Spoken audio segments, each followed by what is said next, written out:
finish, or I gave to a lot of you and wanted you to finish. If you didn't finish it, that's fine. You will have time today to take a look at it. But for those of you who did get it done, I wanted to show you what the answers were, and I'm recording now, so it's going to be part of my video. I do apologize if you've looked back at some of the videos over the last week. I have been having intermittent audio issues, and it should be fixed. So some of the videos have no audio, which is not as helpful. So here's the first five. Here's the first five. Take a look. If you did them, compare what you got with what I got. Again, if yours is different, don't assume that you're wrong, because I just cranked this out as you guys were walking in. I may have made a mistake. Is that a hand? No. Okay, you were dancing. Okay.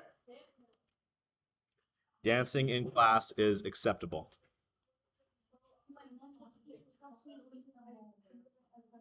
Okay, and here are the bottom 4, 3, 6, 7, and 8. Compare what you got. Actually, here's the bottom chunk. Okay, compare what you got with what I got. Is there anything there anyone wants me to go over? It's converting the word equations into the formulas for the individual pieces and then balancing the mess that's left over. There's one kind of gross one there, and that can't be balanced. How is that balanced? No, that's not balanced. Number 7's not balanced, even though the internet told me it was balanced. How could oh no, it totally is. Ah, whoops. Yeah, no, my bad. Number 7 sucks. Okay. Comments, questions? Yes. Yes. No. But a little bit. Yes. You need to be able to do this. Okay. If you didn't get it done, don't just copy down the answers. You'll have time to practice it today. Because as I say, the lesson is short. Okay, so I got one example to go over with you. And then I will free you to do the things, and I will walk around and assist as much or as little as you need. This is the thing that puts it all together. Find me this page. It is after this page. This I asked you to do for homework a couple days ago. Find me this page. It says chemical reaction descriptions. I'm already on it. Yes, Excellent. I am thrilled by this. I would be more thrilled if you also put your phone away.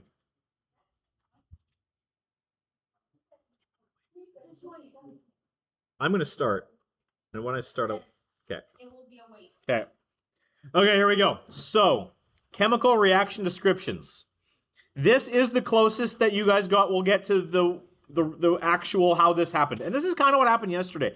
I did break down your lab steps more deliberately than this. And so you weren't really doing this. Like, there was some fill in the blanks, and it was giving you names for other things. But in general, this is almost what I asked you to do yesterday and the day before. Sometimes you will be given a sentence or paragraph description of a chemical reaction, and you will be asked to create balanced equations from the description. And so this is going to take us through all of the skills I've been asking you to do over the last 2 weeks. What you want to do when you're given something like this is turn the description into a word equation. From the word equation, you want to turn each compound or element name that is given into the correct chemical formula. And this is where, at least as far as what I witnessed in the lab yesterday, this is where so many of you guys are still struggling. This is what the quiz was on forever ago that I still haven't given back to you. That hasn't gone super well. But this is a skill you absolutely have to have. And it's also a review of grade 9. How do you go from chemical name, element name, into the correct formula for that thing? And I'll show you today in the example I'm going to do. You want to be super careful with this step. Underline this. You want to check for the diatomics or the polyatomic atoms. On the periodic table, it's these guys. These ones, remember it's the 7. These guys down to iodine are your diatomics.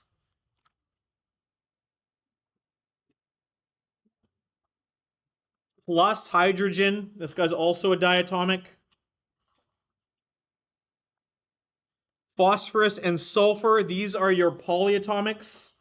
P4 and S8. When they're alone, they come together grouped with themselves. Once you've got that, you set up your skeleton equation and you balance. So I'll work you through one of these. I've got an example here. And then I've got a whole, maybe I'll do one more practice on the next side, but I want you to do a bunch of these for practice. So here's the description. I tell you that a piece of metallic zinc is, that should say placed, not pulsed. A piece of metallic zinc. You can go into the lab, you grab a chunk of zinc, you're going to put that into a blue solution of copper 2 sulfate. A reddish brown layer of metallic copper forms in a clear solution of zinc sulfate. So, I mean, I could draw what's going on here too if that would help you picture this thing. You have your beaker, little chunk of zinc. It's a spiky little dude. And you've got a blue solution of copper 2 sulfate. So what is zinc? What's the chemical formula for zinc? There's periodic tables all over the class. You have your own. What's zinc? Well, let's label this first. This is my zinc. And I'm going to put it into, we're going to add it to the copper 2 sulfate.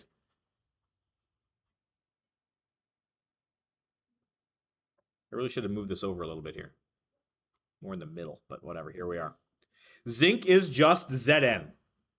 On its own, it's not diatomic, it's not polyatomic, it's just a symbol for the element. And to that, we're going to add copper 2 sulfate. What is the, and it's a blue solution.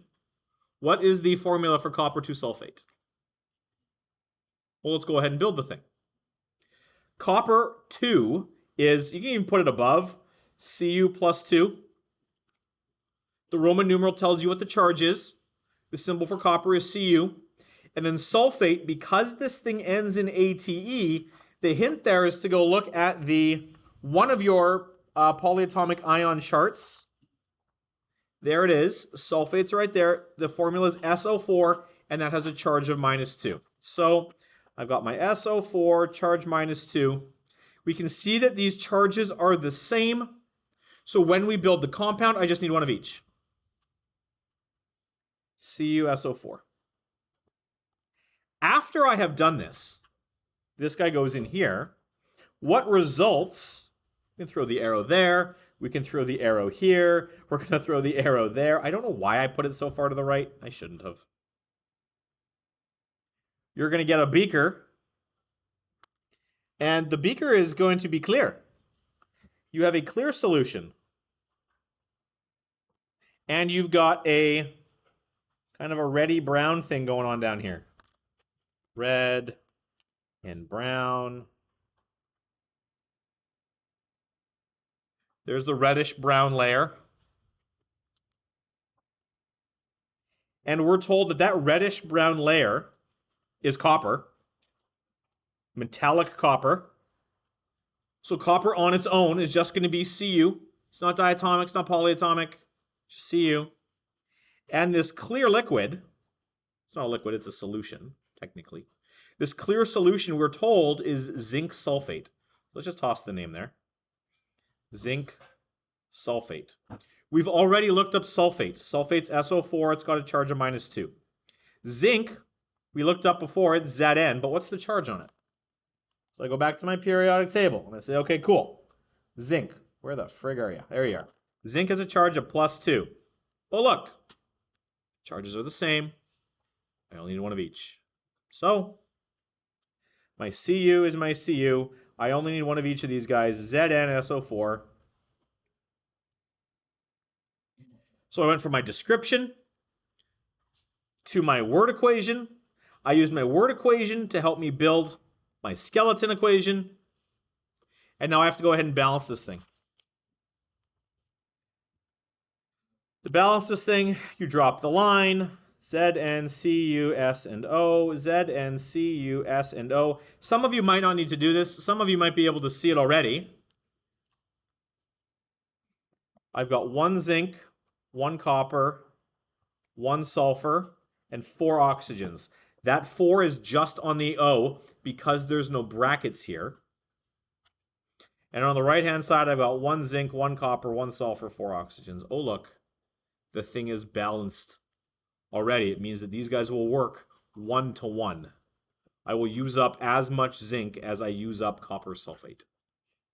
And that's it, going through this whole process. You don't have to draw the pictures, but you can. I'm debating whether or not there's a demo I want to do for you guys and have you walk through this. But the demo is actually super dangerous, so I'm not sure if I'm going to do it or not. The demo produces a gas that if you guys inhale it can liquefy your lungs. But it would be really cool to do. So we'll see what, like, actually, it would be really cool to do. So we'll see. I might do that for you next week. Okay. But that's the process. Figure out what's going on here. Turn it into a word equation to skeleton, skeleton to balance. Would you like to see me do one more of these things? Okay, I'll do one more, and I'll throw it on the board. So let's take a look at this. Let's see. What is one that you've done already?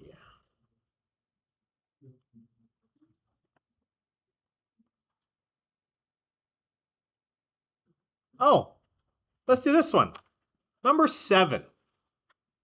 Number 7. This is one of the things you did in the lab that over the last 2 days. You took a colorless solution of lead 2 nitrate. You added that to a colorless solution of potassium iodide, and you produced a yellow lead 2 iodide solid that settled on the bottom, and the liquid was potassium nitrate. You did this in the lab. So, because I'm tired of sitting, I'm just going to get up. I'll do it on the board over there. Okay, you. Pink. Forget black. Pink. Here we go. Let's toss it up on the board. So that's the descriptor. The addition of colorless solution of lead 2 nitrate. Okay, we found a chemical name. Let's write it down. We've got lead, Roman numeral 2, nitrate. What are we doing to it? We added something. What did we add? It to a colorless solution of potassium iodide.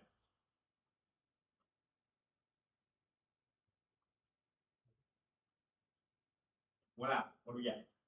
Yellow lead 2 iodide. We don't need the color. Color doesn't matter. Lead 2 iodide. It's just really pretty when you're in the lab. And that was a really cool yellow you guys made yesterday. I like the green better. Potassium nitrate. Potassium nitrate. Unfortunately, all the things we do in the lab that are really cool colors are also wildly toxic. So that's fun too. Lead 2 nitrate, potassium iodide, arrow, lead 2 iodide, potassium nitrate. Now let's build this thing. This lead has a symbol, Pb. The Roman numeral 2 tells you which charge to use. There's Pb plus 2. Nitrate, it ends in ATE. So the clue here is this is not going to be on your periodic table. It's going to be on your polyatomic ions. So I'm just going to saunter casually over here because you've got a polyatomic ion chart available. Nitrate is NO3, charge minus 1. NO3, charge minus 1. So when I go ahead and build this thing, I need 2 of the entire polyatomic ion. So we're going to get Pb bracket NO3 bracket 2. To that we're going to add potassium is K, charge plus 1, Iodine is I, charge -1. That's just going to be Ki. Arrow. We've already established that that's Pb, Roman numeral 2 is Pb plus 2. Iodine is I, we already looked that up, it's got a charge of -1. K, we've already looked up, and nitrate, we've already looked up. So then let's just build the pieces. I'm going to get, if this is a charge of +2, that's got a charge of -1. I'm going to need 2 of the -1 to balance that out. So it's going to be PbI2 plus these guys, one's +1, one's -1. I only need one of each. That's going to give me KNO3. Fun fact, super explosive. Find it in fertilizer. Now we gotta balance the thing. This is not an overly difficult one to balance. I've got Pb, write down all your elements. Pb, N, O, K, and I. Pb, N, O, K, and I. And I got one of those. When you've got brackets, the thing outside multiplies onto both of these things. So I've got 2 times 1 is 2 nitrogens. 2 times 3 is 6 oxygens, and I've got 1 each of potassium and iodine. Over here, I've got 1 lead, 2 iodines, 1 K, 1 N, 3 O's. I'll get out of the way. Some of you are writing it. Yeah. Arrows in the wrong place. Which one?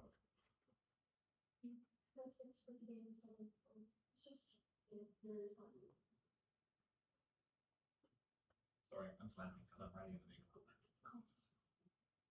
I can see from where you're sitting why that would look terrible. But yeah, I have this habit of slanting as I write when I do this. So now we balance. Leads are done, nitrogens are not. So I have 2 here, 1 there, and they only show up here. So what do I want to put out front? 2. 2 times 1 is 2. 2 times 3 is 6.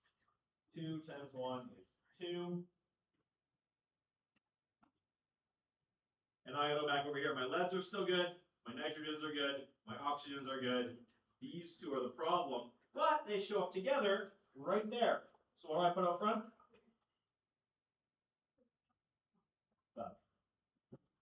Description, words, skeleton, balanced.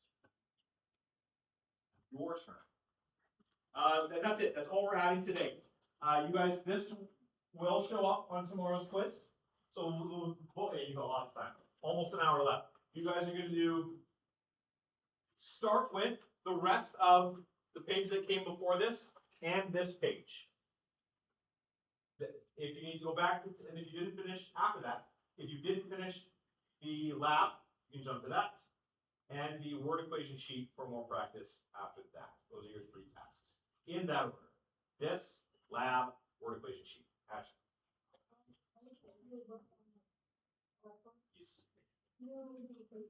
You'll have, no, on the quiz you got space. Lots of space. Quiz, because I want to see all the work for the quiz. Lots of space. Quiz tomorrow is balancing, and there's a word equation on there, and there's a description on there that you have to go through all the steps I just went through. Yeah, the last one you said figured out. One of these. There'll be one of these kinds of questions on tomorrow's quiz. Go through all the steps. Description to this, to this, to this.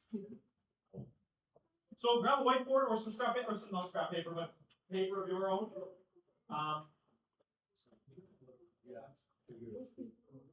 I will help Renee.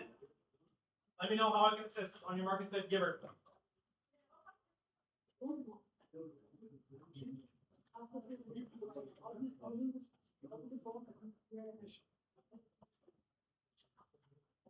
You have your task.